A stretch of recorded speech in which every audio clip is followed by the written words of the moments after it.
안녕하십니까. 라이브 정책 K 2부 박지훈입니다. 오늘 절기상 가을로 접어든다는 입추인데요. 체감은 아직도 완전 한여름입니다. 전국 곳곳에 폭염 중대경보가 이어지면서 어제는 대통령 주재로 폭염, 가뭄 대처 상황 점검회의까지 열렸습니다. 극한 폭염에 대해서 정부가 어떤 대책을 마련하고 있는지 정책 주요 행보에서 자세하게 알아보겠습니다. 지난 3일 정부가 내놓은 부동산 세제 개편을 둘러싸고 논란이 가라앉지 않고 있습니다. 잠시 뒤 청와대에서는 두 번째 부동산 정책 점검회의가 열리는데요. 부동산 세제 개편안 무엇이 오해이고 무엇이 진실인지 K정책사용법에서 명쾌하게 짚어드리겠습니다.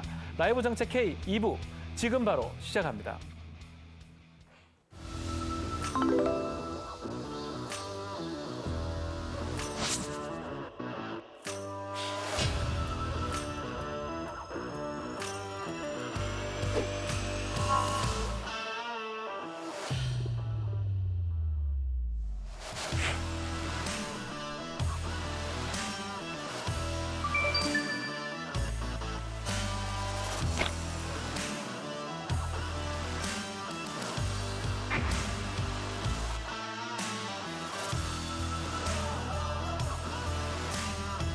지금은 사실상 국가적인 기후 재난 상황입니다. 어디에 살고 또 어디에서 일을 하느냐에 따라 국민의 생사가 좌우되는 일이 생겨서는 안 되겠습니다. 폭염 재난 대응에 폭력 집중이 됩니다.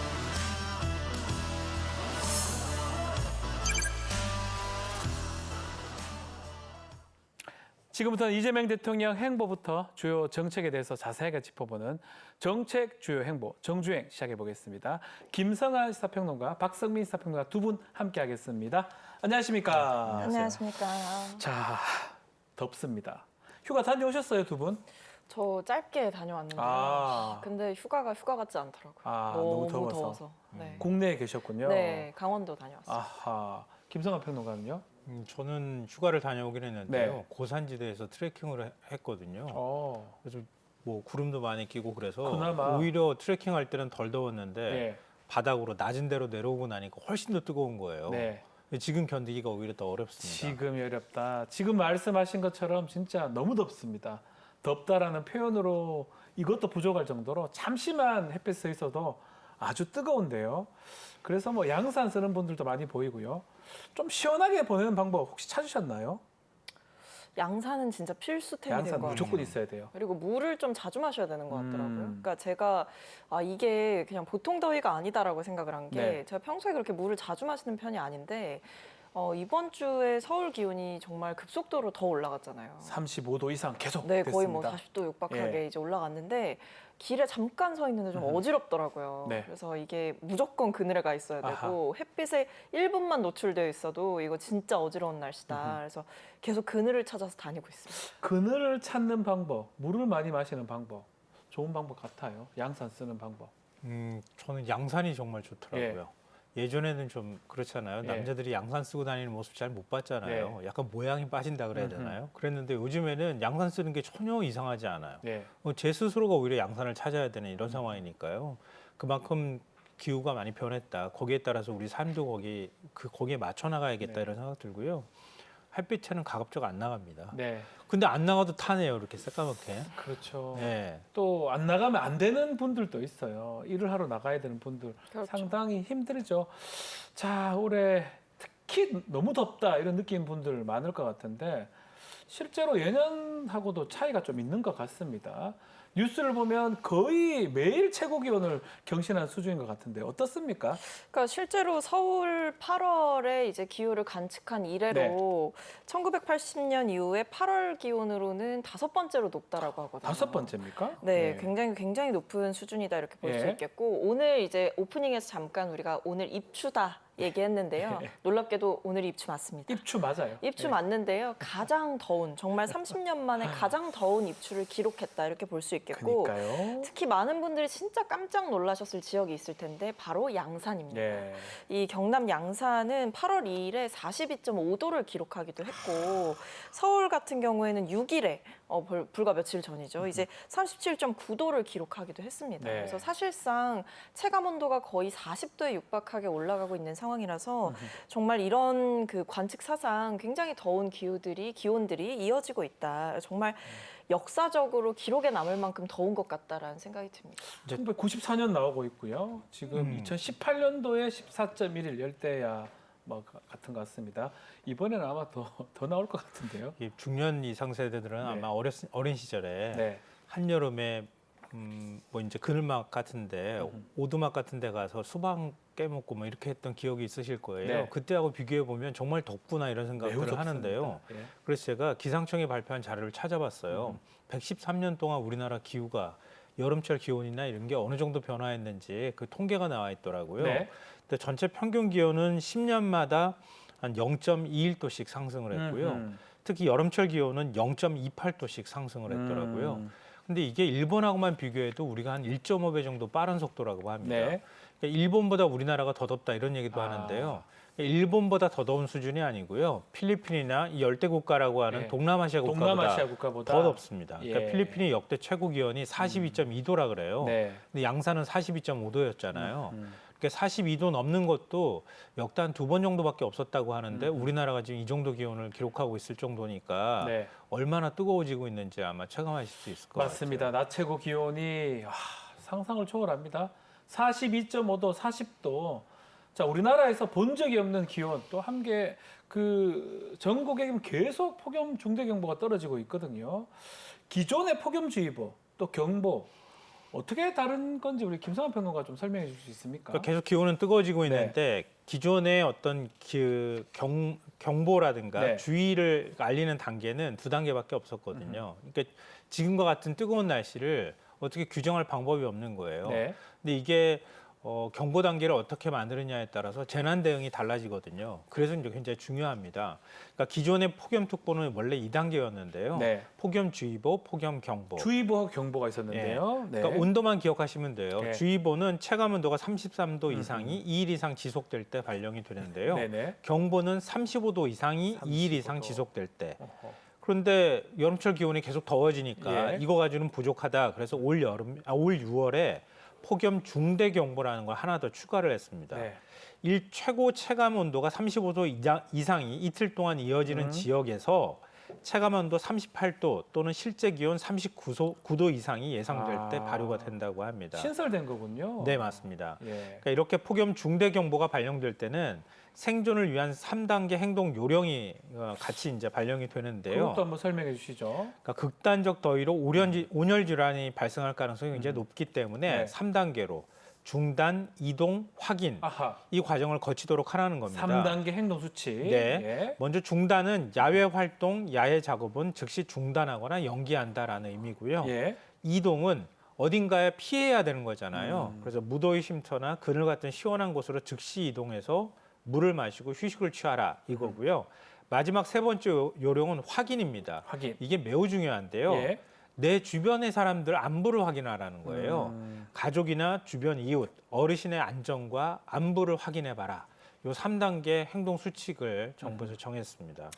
자, 행동 수칙까지 알아봤는데요. 어쨌든 덥습니다. 지난주에는 영남 지방 또 이번 주 들어서는 수도권 포함한 서쪽 지역까지 차례로 폭염 중대 경보가 이어지고 여름에 비교적 서늘한 강원도에서도 발령이 됐다고 하는데 자, 폭염이 전국을 떠도는 이유가 있다고 하는데요. 기상청의 설명을 듣고 이야기 이어가겠습니다. 7월 30일에는 경남 양산에서는 5일 연속 40도를 넘었습니다. 4일에는 서울에 처음으로 폭염 중대경보가 발표되었습니다. 이렇게 고온이 나타나는 지역이 다른 이유는 바로 바람의 방향 때문입니다. 같은 고기압의 영향을 받더라도 고기압의 중심이 서쪽에 위치하면 북서풍 계열의 바람이 불어오는데요. 반면 8월 3일부터는 동풍 계열의 바람이 불어오면서 산맥을 넘어오면서 건조해진 공기의 기온이 상승하고 맑은 날씨로 일사이에 지면이 달궈지면서 서쪽을 중심으로 기온이 크게 올랐습니다. 당분간 이렇게 폭염이 지속될 것으로 예상되는 만큼 낮 시간 야외 활동을 피해 주시고 충분한 수분 섭취를 통해 안전한 여름 나시길 바랍니다. 자, 이 바람을 따라서 이제 폭염이 이동했다는 건데 어쨌든 대한민국 기상 관측사를 새로 쓰면서 우리들의 일상을 바꿔놓고 있습니다. 특히 폭염 때문에 프로야구 경기가 지금 안 되고 있어요.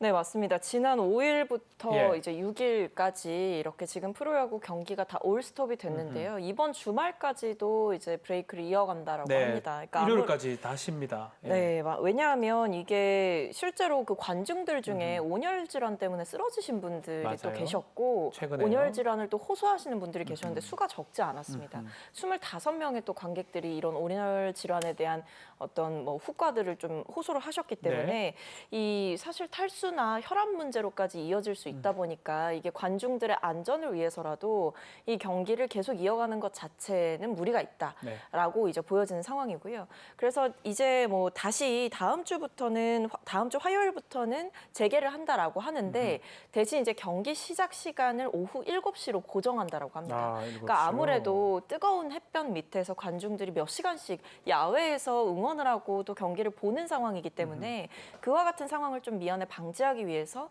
시작 시간 자체를 아무래도 우리가 방금 살펴봤던 것처럼 뜨거운 시간대는 피하자라는 그 규칙하에 오후 7시로 정한 것 같고요. 그래서 지금 당분간 일괄적으로 7시에 시작을 한다라고 하니까 조금이라도 이런 온열 질환자가 나오는 상황이라든지 안전 문제 이런 부분을 철저하게 대비해야 된다 이렇게 볼 수 있겠습니다. 맞습니다. 지금은 6시 30분에 합니다. 30분 정도만 늦춰져도 그만큼 조금 도움이 될 것 같고 저는 뭐 관중들도 문제지만 선수들이 그 지면열이 상당합니다. 그렇죠. 선수들도 사실 큰 피해를 볼 수 있기 때문에 뭐 이 온도에 운동을 하는 게 사실 쉽지 않을 것 같습니다. 이 폭염이 자꾸 일어나니까 이제는 스포츠 경기 또 야외 활동에 대한 인식 좀 우리가 달리 생각해야 될 것 같습니다. 그러니까 단순히 인식에 관한 문제가 아니고요. 네. 대응 방식 자체를 바꿔야 되는 상황이 맞다 이렇게 네. 봐야겠어요. 그러니까 과거에는 혹한기 때 혹한기 대비를 하잖아요. 네. 그러니까 야외 활동 가급적 자제하고 혹한기 때는 동상 걸릴 수 있으니까 네. 뭐 이런 거 주의해라 이렇게 얘기를 했는데 이제는 아예 혹서기 대응 혹서기도 요령. 대응을 해야 된다. 네, 혹서기 대응 요령도 폭염 중대 경보를 별도로 만들었던 것처럼 단계별로 조금 더 세분화해서 대응하는 방법들을 찾아야 된다 이런 생각이 들고요. 그렇죠. 아까 KBO 이제 경기 중단하고 경기 시작 시간도 오후 7시 이후로 바꿨다 이렇게 말씀하셨는데요. 원래는 KBO에서 이런 걸 미리 만들었어야 되는 거거든요. 그런데 이 지금 폭염이 지속되고 있는데도 일단은 경기하자 이렇게 했다가 지금 관중의 안전이 문제가 되니까 심정지가 바꾼 오기도 거란 말이에요. 했어요. 큰일 날 맞아요. 뻔했습니다. 네. 그러니까 이런 대응 단계를 새롭게 이제 만들어야 되는 거예요. 이건 스포츠 분야뿐만 아니라 정부의 대응, 사회 각계의 대응 방식도 이런 방식으로 조금 더 다 세분화하고 바꿔야 돼요. 좀 더 적극적인 방식으로 바뀌어야 한다는 걸 보여주는 사례라고 할 수 있겠습니다. 이게 올스타라고 이렇게 브레이크 기간이 있는데 그걸 혹서기에 좀 하는 게 낫죠. 그리고 지금 그 돔구장이 있습니다. 고척 돔구장 그런 것들 좀 활용한다든지 뭐 그런 방법들이 아마 있지 않을까. 막 앞으로 이 내년도 그렇고 계속 이런 것들 일어날 거 생각을 좀 해야 될 것 같아요. 그러니까 이게 아무래도 네. 뭐 단순히 올해만 어떤 바람의 방향 때문에 올해만 더울 거다 이렇게 낙관하기는 어렵죠. 실제로 이제 기온 자체가 계속 올라가고 있는 흐름이고 그렇죠. 뭐 이상 기후다 뭐다 이제 여러모로 그동안 우리가 알고 있던 우리나라의 날씨와는 완전히 다른 뭐 실제로 날씨에서도 뉴노멀이 생겼다 이렇게 그렇죠. 얘기를 하잖아요. 뉴노멀. 네. 그래서 정말 앞에서도 말씀 아. 잘해주셨지만 미리미리 좀 대비를 해야 될 것 같습니다. 예. 그러니까 날씨 보고 기온 보고 너무 높은데 해서 그때 세우는 대책보다는 미리 여름에 이 정도까지 우리나라는 더울 수 있다라는 그렇죠. 기준을 가지고 미리미리 이런 규칙들을 정한다라고 한다면 뭐 관중들의 혼란은 물론이고 건강까지도 지킬 수 있을 것으로 생각이 됩니다. 맞습니다. 우리가 네. 그 이런 평론가님. 사회적 재난에 대응하는 방식을요. 그러니까 비용 문제로 인식하면 안 돼요. 보통은 비용 문제로 인식하거든요. 그렇죠.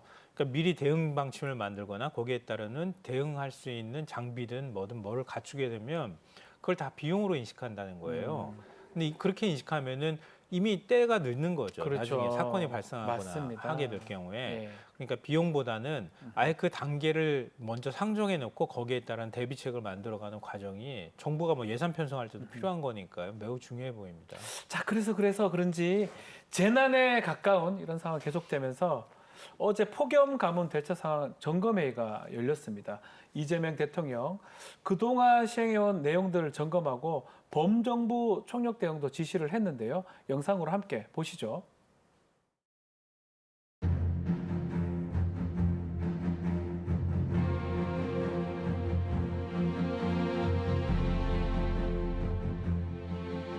정부는 비상한 각오를 가지고 폭염이 완화될 때까지 전방위적인 대응 체계를 가동하기 바랍니다. 정부가 해야 될 일 중에 가장 중요한 것이 국민의 생명과 안전을 지키는 것입니다. 독거노인, 쪽방촌 주민 등 취약계층을 보다 세심하게 살피고 냉방시설 이용이 어려운 분들은 직접 찾아서 안부를 확인하는 등 보호 조치를 강화해야 되겠습니다. 야외 작업장에서는 가장 더운 시간대에 작업 중지나 휴식이 제대로 이행되고 있는지 현장을 철저히 점검해 주시기 바랍니다. 안전수칙이 현장에서 반드시 지켜지도록 관계 당국들이 최선을 다해 주기 바랍니다. 사회 기반 시설의 안전과 전력 수급 상황도 면밀하게 관리해 주기 바랍니다. 재난에 가까운 상황인데요. 무엇보다 걱정되는 게 사람이 다치고 목숨을 잃는 일이라고 할 것입니다. 특히 실제로 온열 질환 발생 장소를 보면 야외 노동자, 고령자 비중이 상당히 큰 것 같습니다. 결국 폭염도 약자에게는 더 가혹하다 이렇게 봐야 되겠네요. 맞습니다. 이제 우리가 재난 상황에서 가장 먼저 우려해야 될 부분이 네. 결국 취약계층들 취약계층. 아니겠습니까? 예. 특히 이런 재난에 가까운 더위에 약하신 분들은 아무래도 혼자 사시는 노인분들이라든지 네. 어떤 그 체온 변화나 이 온열 질환의 초기 증상을 느끼기 어려운 어르신들이 굉장히 많은 피해를 입으실 가능성이 높은 상황이고요. 네. 대통령께서 언급하셨듯이 쪽방촌이라던가 냉방 시설을 이용하기 어려운 환경인 노인분들 이런 분들을 좀 중점적으로 챙겨야 되지 않을까라는 네. 생각이 들고 방문을 해서 점검을 하거나 단순히 이제 뭐 안부를 묻는 캠페인을 하자를 넘어서 적극적인 대처가 필요한 시점인 것 같습니다. 맞습니다. 그리고 뭐 취약계층 중에 배달하시는 분들도 있을 거고요. 하지 않을 그 일을 해야 되는 사람들도 있습니다. 그렇죠. 지금 얘기한 것 중에 이제 온열 질환으로 돌아가시는 분들은 좀 연세가 많으신 노인분들이 많은 것 같아요. 이 혼자 사는 어르신들을 위해서 정부가 좀 어떤 것을 챙기고 있고 이게 충분하다고 봐야 됩니까? 일단 먼저 통계를 말씀드리는 예. 게 좋겠는데요. 올해 누적 온열 질환자 수가 2,600명을 넘어섰어요. 2,665명이고요. 예. 추정 사망자가 23명이거든요. 많군요. 이미 지난해 수준을 넘어선 상황입니다. 더 심각한 문제는 사망자의 62% 이상이 80세 이상이라고 하는 건데요. 이 80세 이상은 그러니까 지금 이제 야외 활동 말씀하셨지만 보통 이제 논밭이나 이런 데 작업하시다가 네. 농촌에 계시는 분들이 많이 사망하는 거라고 많은 분들이 생각하실 텐데 80세 이상은 패턴이 좀 다르다고 하는 거예요. 그러니까 80세 이상은 실내에서도 온열 질환이 걸릴 가능성이 있다고 실내에서도요? 네. 아. 그러니까 전체 온열 질환자 발생 장소를 보면 실외 작업장이 25%가 좀 넘고요. 네. 그다음에 논밭이 13%, 길가가 12%, 집이 7%였거든요. 네. 그런데 80세 이상은 논밭이 27%로 가장 많았고요. 길가가 19%, 집이 18%를 차지하고 있습니다. 그러니까 전체 사망자 가운데 집에서 사망하는 경우가 훨씬 더 많다 이렇게 봐야 되는데요. 예. 그렇기 때문에 미리미리 점검하는 게 매우 중요하다. 이렇게 정부에서도 인식하고 있어요. 네. 그래서 보건복지부에서 ICT 기술이라고 하죠. 정보통신 기술을 융합한 방문 건강 관리 사업을 통해서 고령자 보호를 좀 강화하고 있는데요. 네. 이 방문 간호사가 원래 있잖아요. 고령자분들한테는 가서 뭐 간단한 건강 검진도 하고 이런 분들이 있는데요. 이런 분들이 가정을 직접 방문하거나 아니면 전화를 통해서 건강 상태를 지속적으로 체크한다. 네. 또 이런 폭염기에는 더 강화한다 이런 거고요. 또 오늘의 건강 애플리케이션을 휴대폰을 요즘 대부분 사용하시니까요. 이걸 이제 깔아놓는데요. 예. 그러니까 대상자 위치를 기반으로 해서 폭염 위험 단계에 따른 경보 문자, 행동 요령을 지속적으로 자동으로 발송할 수 있도록 이런 조치를 취하고 있습니다. 그리고 이 앱을 깔게 되면 활동 반경이나 범위들을 확인할 수 있거든요. 예. 또 노인분들이 활동을 잘 안 하시는 거예요. 집에만 그러면 계시거나. 하긴 되겠네. 그렇죠. 그러면은 좀 뭐 이상하다. 문제가 있나? 그런 다음에 직접 전화해서 전화를 받지 않으면 직접 방문을 하는 형태로 그렇게 하는 것도 필요한 거죠. 자, 노인분들 또 있지만 요즘 같은 더위 젊은 층도 쉽지가 않습니다. 박성민 평론가. 이 젊은이들한테 좀 도움이 될 수 있는 무더위 쉼터를 운영하고 있다고 하거든요. 네, 지금 뭐 전국에 8,000곳이 넘는 예, 곳에 8,000 곳? 네. 어떻게 찾습니까 그거를? 그래서 이것도 이제 역시 기술의 힘을 빌려야 되는 거 아니겠습니까? 그래서 기술의 힘. 이제 어플리케이션을 까시면, 그러니까 안전 디딤돌 앱을 까시면 무더위 쉼터를 검색해서 보실 아하. 수 있고요. 이게 귀찮다라고 예. 하시는 분들은 평소에 이제 많이 쓰시는 지도 앱 있지 않으십니까? 지도 앱. 네. 네이버라든지 카카오 지도. 포털에 쓰는 거. 네, 예. 포털에서 쓰는 거 아니면 팀앱 운전 많이 하시는 분들은 또 갖고 계실 텐데요. 거기에도 이제 검색을 하면 나오게 됩니다. 다 나오네요 여기. 네, 그래서 원하신다면 예. 이제 무더위 쉼터를 검색하셔서 인근에 가까운 곳에 있는 곳들을 또 찾아보실 수 있고 예. 특히 지금 같은 날씨에는 지금 이제 우리 QR 코드 나가고 있는데 네. 이제 저걸 찍어 보시면 시청자 여러분들께서 바로 지금 내 주변 무더위 쉼터가 어디인지를 아실 수 있다. 그리고 아. 정말 급하거나 너무 덥다라고 하실 때는 예. 꼭 이용을 하시는 것을 뭐 권장을 젊거나 드립니다. 뭐 그렇죠. 젊어도 마찬가지 아닙니까? 더위는 젊음과 예. 뭐 나이를 가리지 않는 가리지 상황에 않습니다. 지금 재난 상황이기 때문에 정말 각별한 유의가 필요하다 이렇게 당부드리겠습니다. 자, 시민들이 만든 무료 서비스도 있습니다. 목적지까지 그늘로만 걸을 수 있는 그런 것들 안내해준 또 에어컨 설치된 버스 정류장을 알려주는 것도 있다고 합니다. 자, 이게 공공 데이터를 활용해서 만들었다고 하는데 이 활용 방법을 널리 알리는 것도 좀 좋은 것 같아요. 어떻게 보십니까? 이런 것도 괜찮은 것 같아요. 사실은 공공이 할 수 있는 역할은 네. 한계가 있어요. 그러니까 아이디어를 내는 것도 그렇고요. 시민들이 자발적으로 아이디어를 내는 게 더 반짝반짝한 경우가 네. 많이 있잖아요. 그러니까 시민들이 공공 데이터를 정부기관에서 공개를 해놓으면 그 공공 데이터를 활용해서 좀 더 효율적으로 뭐 무더위를 피할 수 있는 방법들을 담은 앱을 개발하는 그렇죠. 뭐 공공 이런 데이터를 보고 그렇죠. 앱을 만든 거죠. 과거에는 이런 공공 데이터 잘 공개 안 예, 했었거든요. 예, 예. 이제 지금은 이제 정보화가 워낙 많이 진척이 돼 있기 때문에 세계에서 네. 우리나라가 가장 그 빠른 편이잖아요. 그러네요. 그런 면에서 공공 데이터가 공개가 되면 그 데이터를 활용하는 방법들로 앱을 만들고 있는데요. 앞서 말씀하셨던 것처럼 그늘로라고 하는 앱이 있어요. 그늘로. 예, 이름도 귀엽죠. 건물 그림자하고 태양 고도를 계산해서 그늘진 길을 안내해 준다고 합니다. 이거 제가 깔고 다녀야 될 것 같아요. 예, 그늘로. 네, 그리고 에어컨이 설치된 정거장 위치를 공유하는 서비스도 있고요. 전국 6만여 곳에 네. 무더위 쉼터를 지도에 표시한 최고수 공작소라고 하는 오. 앱도 있다고 합니다. 예. 그리고 이제 그 최근 같은 경우에는 이제 지자체가 보통 이제 그 무더위 쉼터나 이런 것들 안내를 해주잖아요. 그렇죠. 근데 그것도 한번 들으면 또 까먹어요. 네. 뭐 안내해준다고 뭐 이렇게 뭘 종이 같은 거 나눠준다 하더라도 요즘 그거 갖다 놓고 계속 보관하시는 분들도 많지 않잖아요. 앱을 휴대폰에다 깔고 있으면은 그런 것도 아주 쉽게 찾을 수 있으니까 참고하시면 좋겠습니다. 좋습니다. 자, 그리고 이런 폭염에도 야외에서 일하는 분들이 많은데요. 안전하게 일할 수 있도록 강력한 폭염 대비가 반드시 필요할 것 같은데, 자, 이번 여름에 김성환 평론가님 어떤 방안들이 지금 시행이 되고 있습니까? 노동부 예. 관할이 될 수밖에 네. 없잖아요. 아무래도 노동자의 건강권과 관련되는 문제니까요.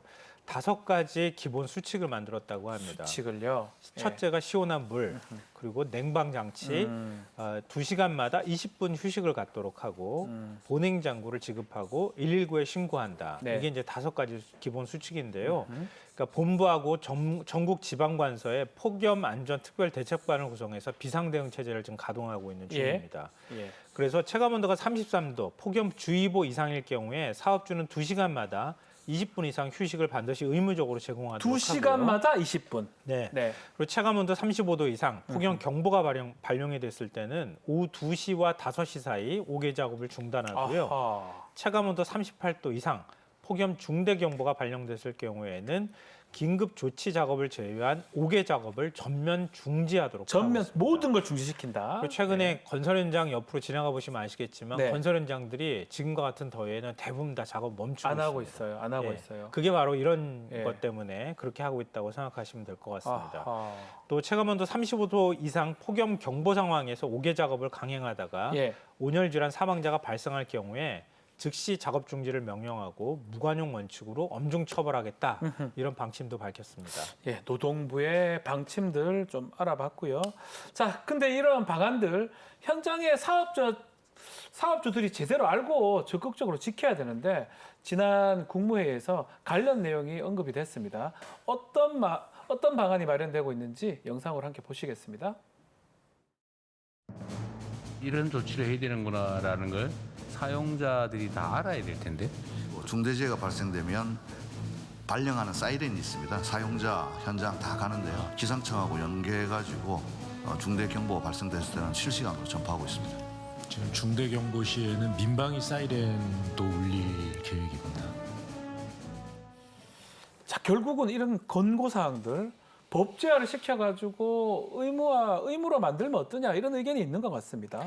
네, 뭐 이제 무조건적으로 뭐 일괄 적용해야 된다. 네. 뭐 어떤 상황에서든지 그래야 된다라는 내용이 아니라 특정한 조건과 상황에 대해서 규칙을 만들어 가는 것은 저는 뭐 지금과 같은 그 재난 상황에서는 좀 필요한 조치로 보이기도 합니다. 네네. 그러니까 우리가 올해만 덥고 내년부터는 시원해질 거다 이런 상황이 아니잖아요. 네. 그러니까 이렇게 엄청나게 급속도로 더워지고 있는 이 환경에서 노동자들의 안전과 취약계층의 안전을 지키기 위해서는 어떤 조치가 필요할까라고 생각해 보면 결국 단단한 좀 법이 필요하지 않을까라는 네. 생각을 해보게 됩니다. 아하. 그래서 단순히 뭐 작업 중지를 권고한다. 권고잖아요, 이거는. 수준이 아니라 사실 권고라는 것은 또 어길 수도 있는 거 그렇죠. 아니겠습니까? 해도 되고 안 해도 되는 거니까요. 네, 그 권고라는 말에 무게가 있는 만큼 결국에는 법이라는 말이 갖는 무게도 있기 때문에 네. 사업주들이 사용자들이 보다 이런 부분들을 보다 숙지하고 더 나서서 선제적으로 지킬 수 있도록 법제화라고 하는 제도 자체도 필요해 보입니다. 자, 어떻습니까? 이게 법제화를 한다는 거는 지금은 그냥 노동부나 뭐 시행령 뭐 이런 걸로 하는 것 같거든요. 뭐 법을 만들어야 된다는 거죠, 결국은. 하게 되면 뭐 처벌한다든지. 그러니까 이게 법을 만드는 게 가장 네. 기본일 거고요. 그리고 난 다음에도 아무도 감시하지 않으면 아무도 안 지켜도 되는 게 되는 거잖아요. 네. 그동안의 산업재해의 경우에도 법이 없어서 뭐 산재 사고가 많이 발생했던 건 그러니까요. 아니잖아요. 예. 그만큼 정부가 강력한 의지를 갖고 실행력을 갖고 움직여야지 가능하다는 걸 보여주는 것 같고요. 예. 그래서 이재명 대통령이 뭐 어제도 강조를 했던 것처럼 국민의 생명과 안전 그게 최우선이라고 얘기를 하는 그러니까 정부의 방침, 대통령의 어떤 지침 이런 것들이 현장에까지 실제로 그 먹혀 들어갈 수 있게 하는 네. 이런 게 매우 중요하다. 예. 그래서 노동부 장관도 계속 얘기를 했고 하는 것처럼 산업재해를 지금 줄이고 있는 과정에 있잖아요. 맞습니다. 그러니까 특히 폭염 시에 산업재해 발생하는 것도 일종의 사회적 재난으로 규정해서 철저히 관리하는 이런 모습들을 보인다고 하면 저는 지금 이제 더운 기간이 이번 주 조금 지나면 좀 한풀 꺾일 거라는 얘기도 있잖아요. 네. 이렇게 비상하게 대응하면 틀림없이 효과가 나타날 수 있을 거라고 봅니다. 그 부분입니다. 김영훈 고용노동부 장관이 체감 온도 35도 이상에서 옥외 작업을 강행하다가 사망사고 발생하면 무관용의 원칙으로 엄중 처벌하겠다. 이렇게 말씀을 하셨어요.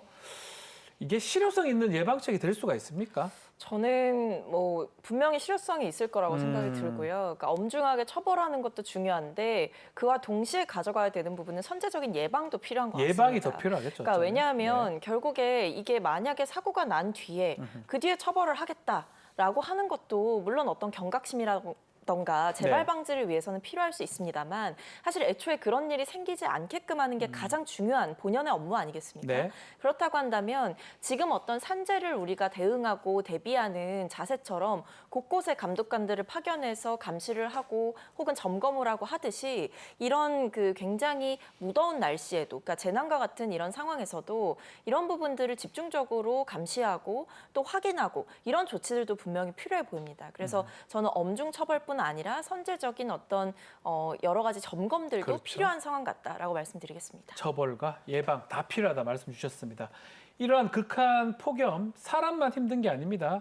바다의 수온이 높아지면서 양식업 피해도 늘고 있는데요. 관련해서 정부에서 긴급 방류를 돕는다고 하는데 강재희 기자가 충남에서 현장 상황 직접 보내왔습니다. 영상 함께 보시겠습니다. 뜰채로 가두리 안을 훑자 배를 뒤집은 우럭이 무더기로 올라옵니다. 연일 폭염이 이어지면서 고수온에 취약한 우럭이 집단 폐사한 겁니다. 어장에서 피해율이 한 95% 정도 났어요. 뭐 금액은 뭐 상상할 수가 없을 정도로 많이 났는데 그때 아마 그때 시기하고 26년 지금이 상황이 비슷한 것 같아요. 그래서 올해 좀 걱정이 많이 앞서는데 지난 3일 천수만에 고수온 경보가 내려진 이후 이 양식장에서 나흘 동안 폐사한 우럭은 8만여 마리. 오전에 건져 올린 폐사체만 2만 마리에 달합니다. 이 뜰채에 담긴 우럭치어는 가두리 한 칸에서 불과 4시간 만에 폐사한 양입니다. 약 700마리, 무게만 15kg에 달합니다. 어민들은 산소 발생기를 온종일 가동하고 양식장 위로 차광막을 씌웠지만 30도를 웃도는 고소온 앞에선 속수무책입니다. 천수만은 수심이 얕고 바닷물 순환이 느려 여름철 수온이 빠르게 오릅니다. 지난해 천수만 가두리 양식장에서는 우럭 93만 6천여 마리가 폐사해 약 26억 원의 피해가 발생했습니다.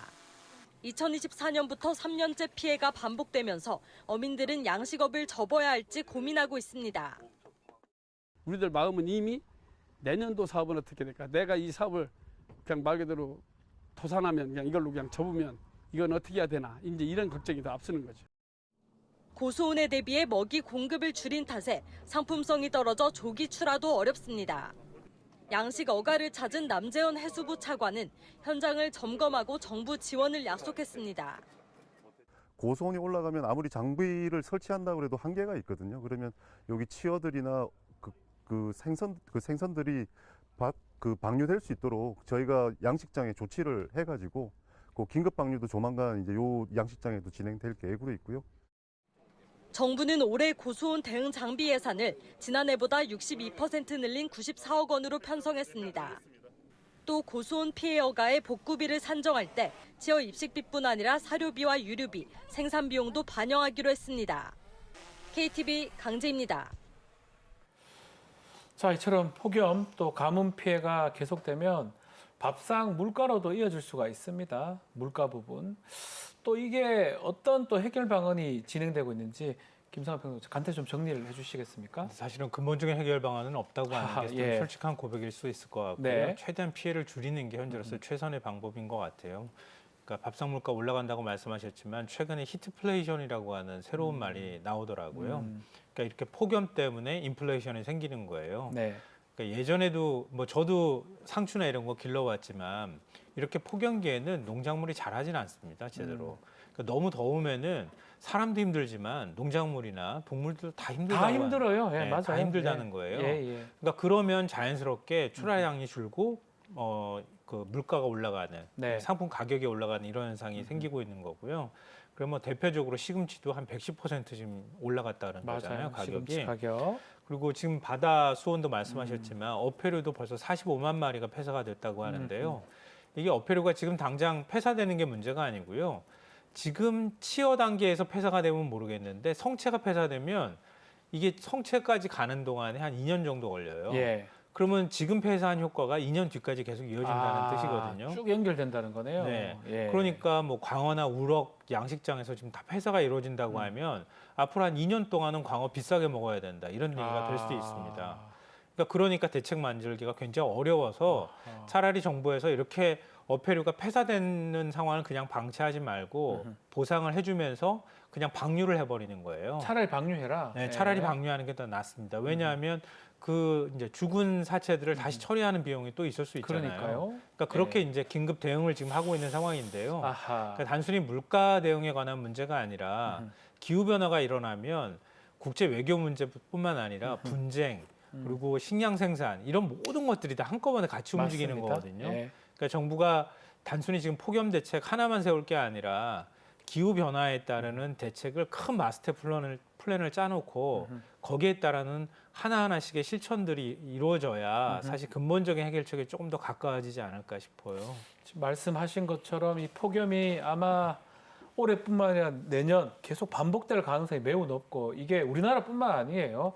전 세계적으로 계속 생활이 되고 있는 상황입니다.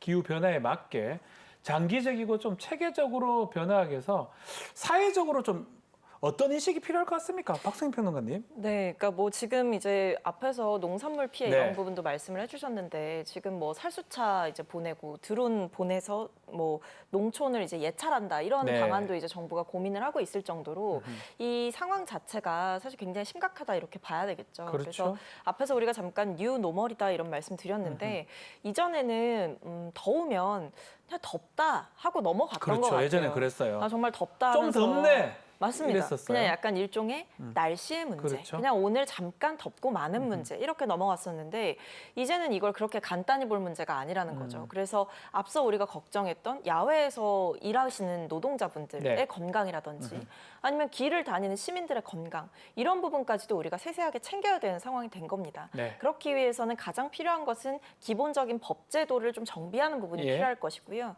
그리고 두 번째로는 이 올라간 기온에 맞춘 새로운 어떤 온도의 기준이 좀 필요할 것 같습니다. 왜냐하면 이제 공공기관이나 시설 같은 그렇죠. 경우에는 이 냉방 온도, 적정 기온 같은 것들이 어느 정도 정해져 있잖아요. 예. 그런 부분도 지금과 같은 폭염이 이어지고 정말 극한의 이런 재난 상황이 발생한다라고 한다면 그 부분 역시도 유연하게 조정을 할 필요가 있어 보입니다. 여러 가지 이 혹서기에 대비하는 그런 어떤 인식 그리고 법령 정비 필요하다고 생각이 듭니다. 자, 지금까지 정주행 함께했습니다. 김성환 평론가, 박성임 평론가 두 분 감사합니다. 맞습니다.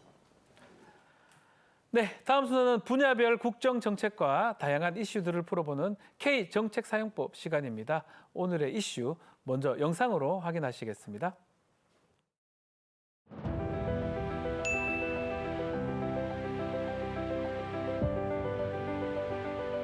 집은 바잉 즉 사는 것이 아니라 리빙 즉 사는 곳이라는 원칙 하에 거주 중심의 주택 시장이 정착되도록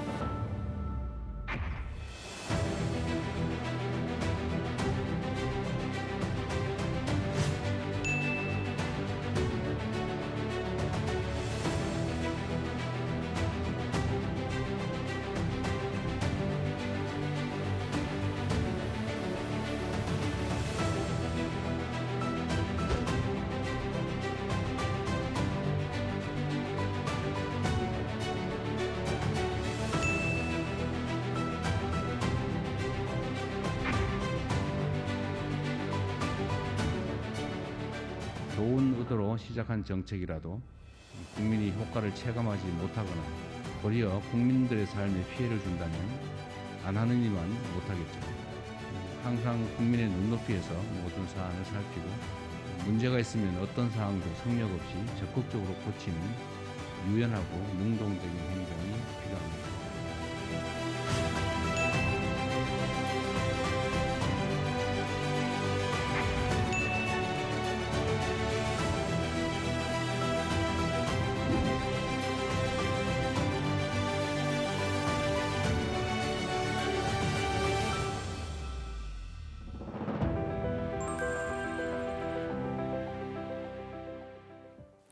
저희가 지난 수요일 이 시간에 부동산 세제 개편안 내용에 대해서 꼼꼼하게 살펴봤는데요. 워낙 전 국민의 관심이 높은 사안이기도 하고요. 또 여러 가지 논란도 있어서 오늘 다시 한 번 더 꼼꼼하게 준비를 해봤습니다.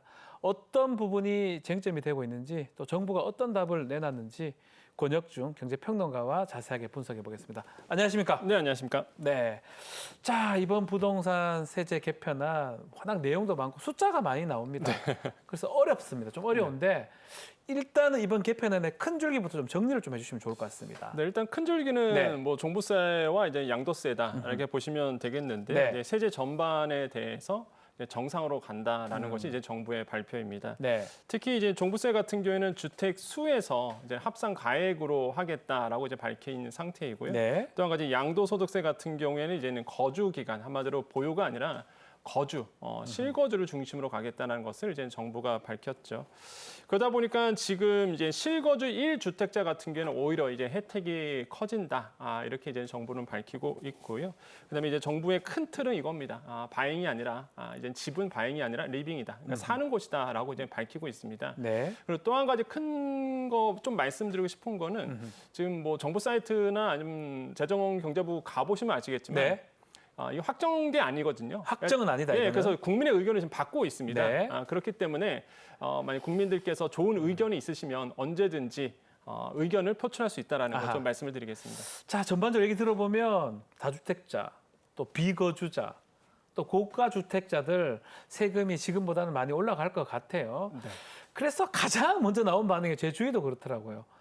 아니 세금으로 뭐 집값 잡아서 되냐 이런 비판이 나오는데 이런 비판이 그래서 나오는 겁니다. 왜 나오는 겁니까? 지금 이제 시장에서는 예. 세제 개편안 내놓자마자 결국에는 이제 세금 폭탄 아니냐 그러니까요. 이렇게 이제는 이야기가 지금 나오고 있는데요. 일단 징벌적 과세 아니냐 아니면은 뭐 세금 폭탄 아니냐 이런 얘기가 나오는 이유가 일단은 비거주 하시는 분들, 비거주자들. 그다음에 이제는 고가 주택을 갖고 있는 분들이 이제는 사실상 세 부담이 커지는 건 분명히 맞습니다. 네. 그러다 보니까 이런 얘기가 이제 시장에서 나와주고 있는데 하지만 정부의 의견은 그렇습니다. 부동산 세제의 정상화로 가는 것이다라고 이제 이야기를 하고 있고요. 특히 이거는 집값 잡기가 아니라 공정과세이다라는 거를 이제 정부는 좀 강조를 공정과세다. 맞습니다. 예. 예, 그래서 실거주 중심의 공정과세다라고 이제는 이야기를 하고 있습니다. 그렇기 때문에 이게 주택은 아까 말씀드린 것처럼 사는 곳이기 때문에 이 뭐 비거주하면 당연히 이거에 대한 이제 세금을 내는 것에 대해서 이제는 좀 생각할 필요가 있다라고 얘기하면서 예. 결국에는 주택에 대해서 합리적인 방안으로 이제 모색을 할 거다라고 이제는 정부는 이제 밝히고 있는 상태입니다. 네. 자, 이렇게 논란이 거세게 자꾸 일어나자 청와대 관계자가 직접 해명을 했습니다. 잠시 보고 오겠습니다. 정부가 직접 얘기하는 이번 세제 개편안의 목적은 뭡니까? 분명히 말씀드릴 수 있는 것은 이번 부동산 세제 개편의 목표는 이제 공정한 과세, 과세 형평성을 제고하는 방향으로 부동산 세제를 합리화하는 것이라고 말씀드릴 수 있겠습니다. 대통령도 누차 밝히셨다시피 정부는 부동산 세제로 세금으로 집값을 잡겠다는 생각은 갖고 있지 않습니다. 공정한 과세를 위한 거다. 집이 있다고 해서 무조건 세금 폭탄 맞는 게 아니라면 뭐 누가 세금을 더 내고 또 누가 적게 내게 되는지 참 좀 꼼꼼하게 한번 따져보면 좋을 것 같습니다. 네. 저 이번에 세제 개편을 보고 깜짝 놀랐던 게 네. 종부세 부분에서 이제 공제 금액 부분이 좀 바뀌어졌다는 거였어요. 맞습니다. 예. 그래서 12억 원이 기본적으로 1주택자에 대한 공제 금액이었는데 이게 14억 원으로 이제 변했습니다. 14억. 예, 그렇게 된다면 시가 20억 원이거든요. 약 20억 원이죠. 예, 예. 한 약 20억 원 정도의 집을 갖고 있는 분들은 오히려 이제 세금이 없는 거죠. 공제가 되니까요. 네, 공제가 예. 되니까 아예 없어지는 거고. 네. 그다음에 지금 표가 나오고 있는데 이제 비거주 1주택자 같은 아하. 경우는 비거주잖아요. 예. 그러다 보니까 요거는 조금 강화시켰습니다. 그래서 예. 원래가 12억 원이었는데 똑같이 일단은 1주택자니까 그런데 이게 이번에 개편됐을 때 9억 원. 그러니까 다주택자 공제 금액이 9억 원이거든요. 네. 이거랑 똑같이 취급을 한다라고 보면서 시가 13억 원 이렇게 이제는 보시면 되겠고요. 예. 그 외에 같은 경우 그러니까 다주택자 분들이겠죠. 이분들은 이제는 원래 9억 원이었다가 요걸 좀 세분화했습니다. 그래서 보면은 거주주택 가액에 따라서 좀 비율이 좀 달라질 수 있도록 이번에 이렇게 좀 개편을 했습니다. 그래서 보면은 거주용 1주택자에 대한 혜택이 좀 있고요. 네. 지금 거주용 1주택자 보호 이렇게 나오고 있는데 예. 재정경제부 자료입니다. 시가 20억 원까지는 이제 비과세는 부분이 있고 과세가 안 되고 아예. 맞습니다. 예. 30억 원 수준까지는 이제 세부담이 이제 줄어드는 부분이다. 뭐 예를 들어서 30억 원 주택 10년 거주 아하. 60세다라고 본다 경우에 오히려 종부세가 15만 원 감소되는 시뮬레이션 효과도 나왔거든요. 예, 예. 그래서 이제 딱 정리해드리면 20억 원까지 시가 20억 원까지는 비과세 세금이 없고요. 그다음에 20억 원에서 30억 원 정도는 세부담이 오히려 감소가 되고요. 예. 그다음에 30억 원에서 40억 원은 변동이 좀 미미합니다. 예. 근데 40억 원 넘어가게 되면은 좀 세부담이 더 크게 증가되는 부분이 있거든요. 그렇기 예. 때문에 이렇게 좀 계층으로 봤을 때의 1주택자 실거주 그다음에 중산층 이런 것들은 더 두텁게 보호하겠다는 것이 정부의 세제 개편안에 그대로 좀 담겨져 있습니다. 맞습니다. 자, 이번 세제 개편안에 대해서 세금을 더 거두려는 목적 아니냐 이런 의심에 대해서도 재경부 차관이 해명을 했는데요. 영상으로 잠깐 보시겠습니다. 그럼 이렇게 거둬진 세금은 어떻게 되느냐? 전액 부동산 교부세로 지방정부로 넘겨줍니다. 그러면 지방정부 이걸 받아서 지역 균형 발전 이런 용도로 활용하게 됩니다. 그래서 절대 이 늘어난 세수는 중앙정부 사용하지 않는다라는 말씀을 드리겠습니다. 자, 정부 입장 잠깐 들어봤는데 거주용 1주택 그러니까 지금 말씀하신 시가 30억 정도까지는 종부세가 좀 줄어든다고 하니까 30억 넘는 초고가 이런 거 말고 조금 조금 좀 덜 똘똘한 한 채 이쪽으로 좀 또 쏠리는 거 아니냐 이런 우려가 나오긴 합니다. 30억 미만 그런 얘기 나오거든요. 네, 맞습니다. 시장에서는 예. 그러다 보니까 아까 말씀 주신 것처럼 이 30억 원 미만 쪽의 네. 아파트들이 관심을 갖게 될 수밖에 그러니까요. 없다. 그러면 덜 똘똘한 채라고 이제 시장에서는 얘기하고 있는데 그게 이제 마용성 쪽을 이제 얘기합니다. 근데 사실 마포, 용산, 예. 성수 쪽이죠. 예, 근데 이제 많은 분들이 용산은 빼줘야 되겠죠. 용산 많이 올랐습니다. 그거 없어요. 그 정도 그래서 없습니다. 이제는 사실상 마포랑 이제는 성수동, 성동구 쪽 요런 쪽 이게 얘기를 하고 있는데 네. 근데 이제는 시장에서는 그렇게 얘기하고 있고요. 쏠림 현상이 나올 수도 있다. 근데 이제 정부는 거기에 대해서 이 부분에 대해서는 사실 1주택자에 대한 두터운 보호를 위해서 어쩔 수 없이 이 부분에 대해서 좀 더 완화를 시켰다라고 이제 정부는 밝히고 있습니다. 그렇기 때문에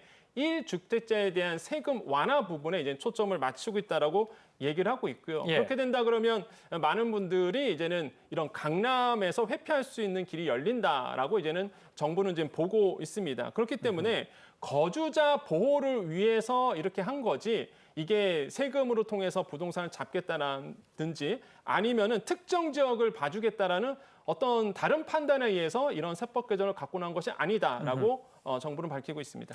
자, 종부세 얘기 좀 했고요. 이번에 양도세 관련 논란도 좀 짚어봐야 될 것 같습니다.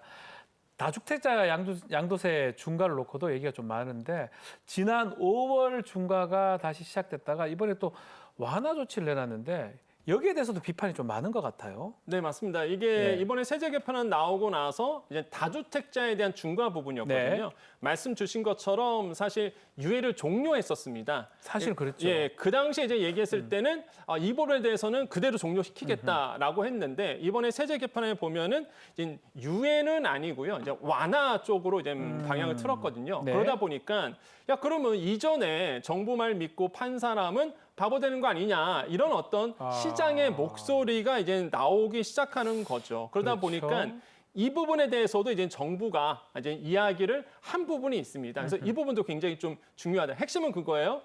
유예가 아니라 완화다라는 걸 이제 정부는 이제 강조하고 있습니다. 자, 이 부분입니다. 이 부분에 대해서도 대통령 여론에 꽤 신경을 쓰면서 시장 반응을 살피는 분위기인데요. 그 장면도 함께 보시겠습니다. 5월 초반에 다주택자 더 이상 연장은 없다고 해놓고는 왜 또 다주택자한테 기회를 또 연장을 사실상 하냐, 정책 일관성이 없다 이런 지적이 있더라고요. 근데 그거는 사실이 아닌데 내가 그때 이 정책 논의할 때 말씀드렸지 않습니까? 그때 괜히 팔았다 이런 생각이 들게 하면 절대 안 된다. 그래서 이번에는 퇴로를 열어주긴 하는데 그 중과를 다 폐지하지 말고 네, 그렇게 안 합니다. 절반만 하는 걸로 지금 결정하지 않았어요? 어제 그 설명을 안 했어요? 했습니다. 했는데 왜 그렇게? 어쨌든 분명한 거는 차이가 있는 거잖아요, 그죠? 네. 똑같지 않다. 네, 그렇습니다. 그래서 그런 오해들이 생기지 않게 좀 정책 설명할 때 좀 잘해주면 좋겠어요. 특히 정책에 대한 신뢰도 정부가 이랬다 저랬다 하더라 이거 별로 안 좋거든요.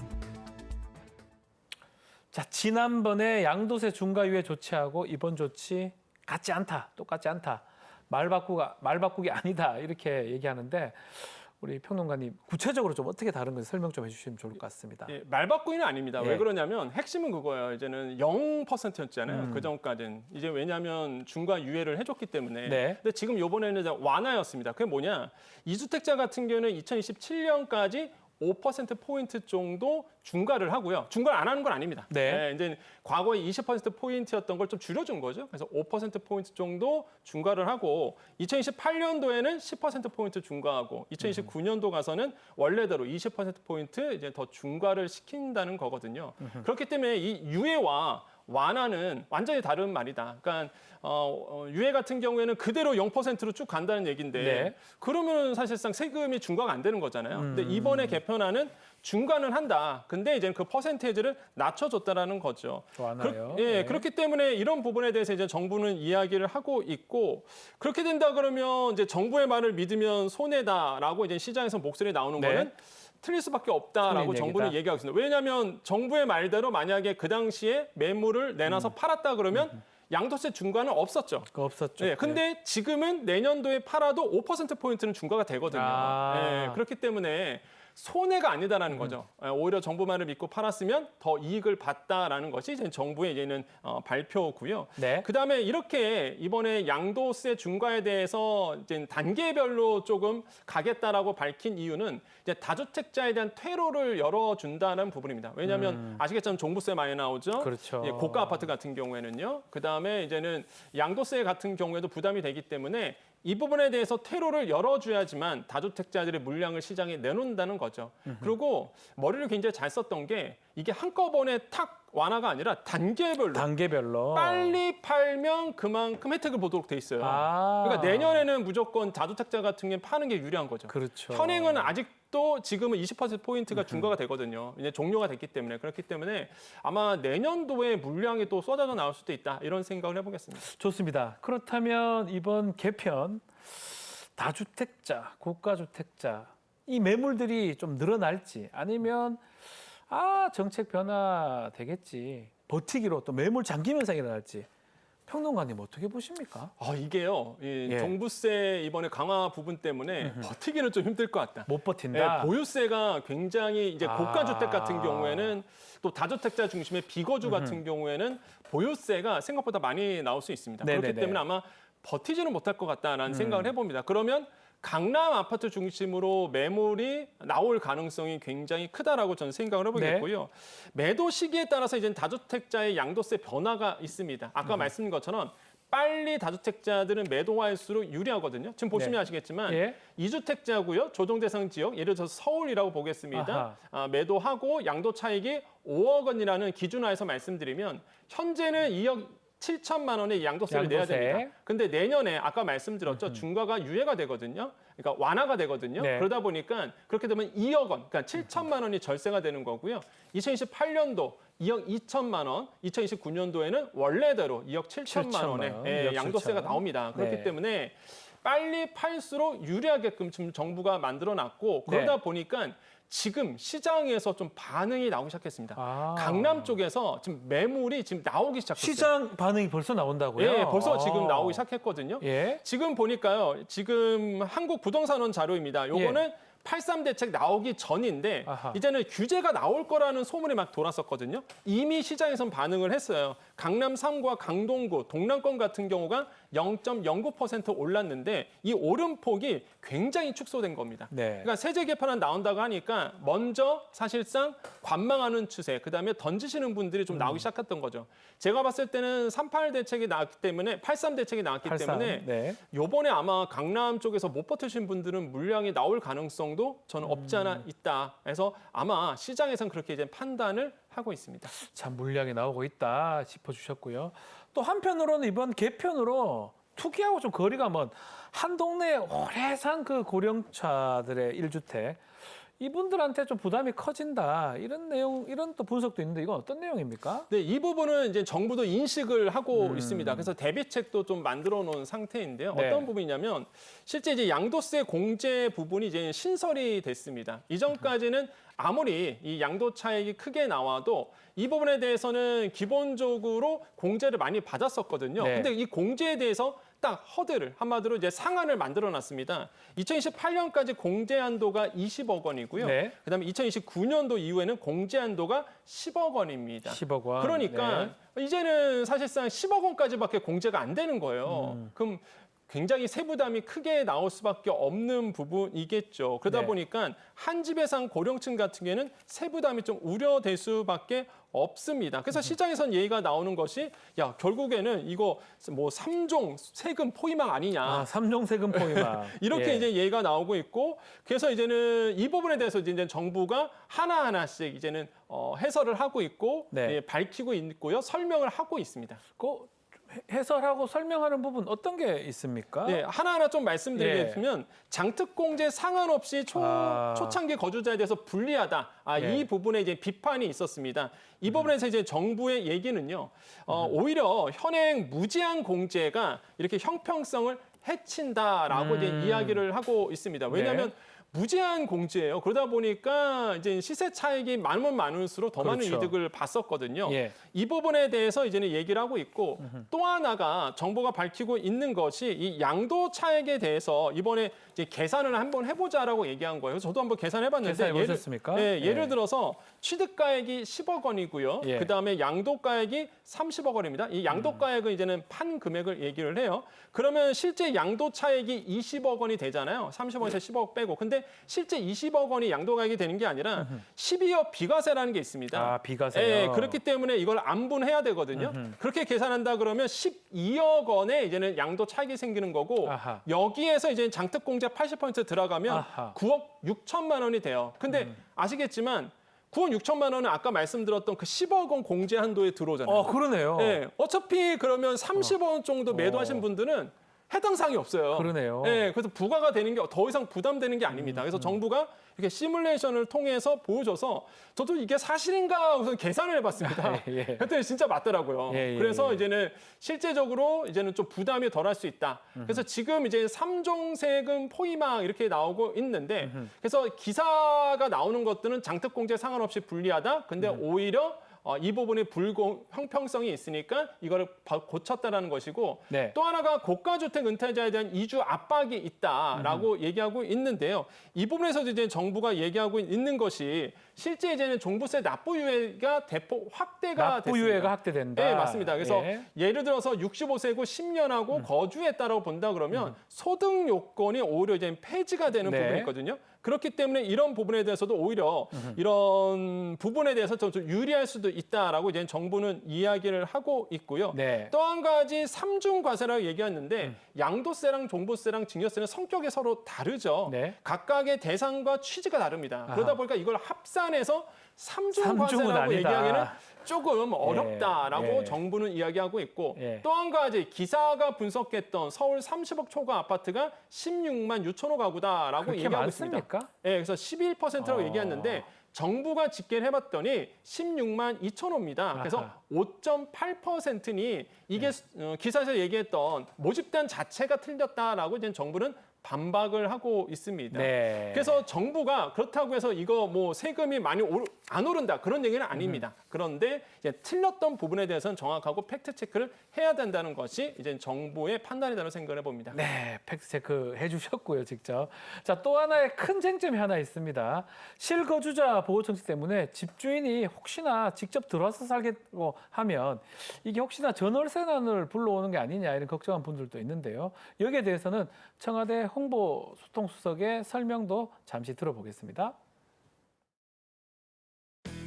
전월세난은 가중될 것이다. 근데 이번 대책에 주거 안정의 핵심인 전월세난에 대한 대책이 빠졌다. 이런 지적도 있더라고요. 실도 그런 언론의 보도라는 지적, 또 국민의 목소리에 귀를 기울이고 있습니다. 사실 단기적으로 임대료로 전가되면서 전월세 매물이 감소될 거라는 우려가 제기되고 있죠. 근데 세입자 보호를 위한 제도적 장치는 이제 마련된 것들이 좀 있고요. 전월세 매물에 대한 영향은 이번 세금 문제라기보다는 공급 수요 측면을 좀 종합적으로 고려할 필요가 있지 않겠나 그런 생각이 듭니다. 즉 앞으로 정부는 전월세 안정을 위해 가지고 공공임대 공급을 확대하고 청년이라든지 무주택지에 대한 주거비 부담 완화 방안을 지속적으로 추진할 겁니다.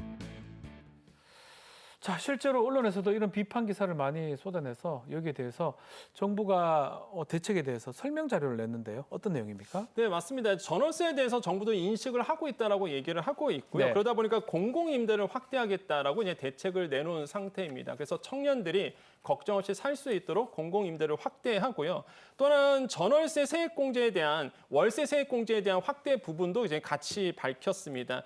이게 1,000만 원에서 연 1,200만 원으로 이제는 더 확대하겠다라고 이제 정부가 밝혔고요. 네. 또한 등록임대에 대한 종부세 배제 부분도 얘기를 하고 있습니다. 합산 배제가 안 되다 보니까 이제 과표가 오르는 일은 없다 이렇게 얘기하고 있고 공급 주택 확대가 가장 큰 부분이겠죠. 그렇죠. 그래서 이 부분을 가장 우선순위로 생각하고 있어서 부동산 시장을 잡기 위해서 최대한 노력하겠다라고 밝힌 상태입니다. 네.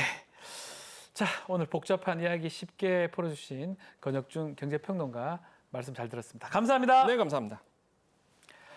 자, 라이브 정책 K 2부 오늘 준비한 소식 여기까지입니다. 함께해 주신 시청자 여러분 감사합니다. 저는 다음 주 월요일 다시 인사드리겠습니다. 고맙습니다.